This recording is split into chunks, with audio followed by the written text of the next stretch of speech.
सांगली जिल्ह्यात शाळा आणि कॉलेजच्या परिसरात 100 मीटरपर्यंत असणाऱ्या पानटपऱ्यांवर यापुढे कारवाई होणार. पालकमंत्री चंद्रकांत पाटील यांचा इशारा. शाळा आणि कॉलेजच्या परिसरात 100 मीटरपर्यंत असणाऱ्या पानटपऱ्यांवर यापुढे कठोर कारवाई होणार आहे.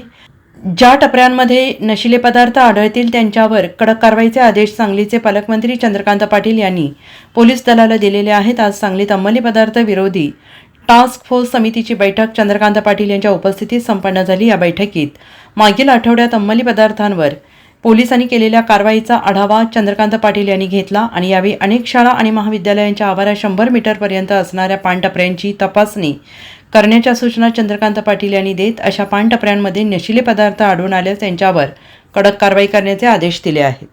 पहिला तर विषय जो गेले 3 आठवडे मी लावून धरला आहे, ज्या प्रकारे ह्या जिल्ह्यामध्ये नशा या विषयाला धरून कुठे इंजेक्शन्स सापडत आहेत, कुठे गांजा सापडतो आहे, कुठे प्रत्यक्ष ड्रग्ज सापडत आहेत, तर यावर आम्ही एक टास्क फोर्स अपॉइंट केला आणि मान्य कलेक्टर महोदय, या डिपार्टमेंटचे पोलीस अधिकारी, MIDCचे अधिकारी, असा एक चांगला टास्क फोर्स झाला आहे. याची दर सोमवारी बैठक सुरू केली.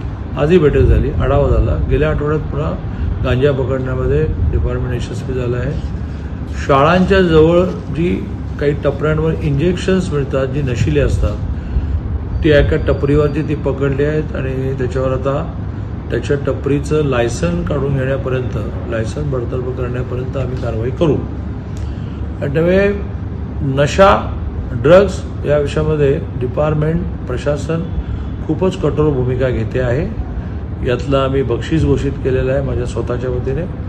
दर आठवड्याला जे जे अधिकारी याच्यामध्ये चांगलं काम करत आहेत त्याला माझ्या स्वतःच्या वतीने मी 10,000 रुपये प्रत्येकी कॅश प्राईज देतो आहे.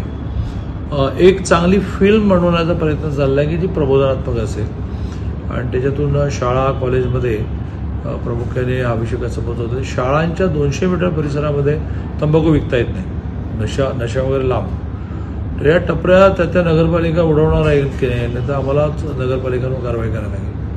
तर आता परीक्षांचा माहोल आहे आणि मग सुट्ट्या पडतील, पण जून होता होता जे तंबाखू विकतील आणि नशिले पदार्थ विकतील ती टपरी 200 मीटरच्या परिसरात राहणार नाही, अशी आम्ही कारवाई करतो.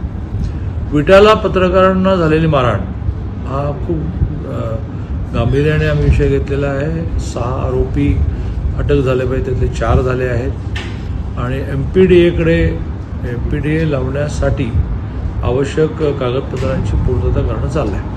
Bureau report, SBN Marathi, Sangli.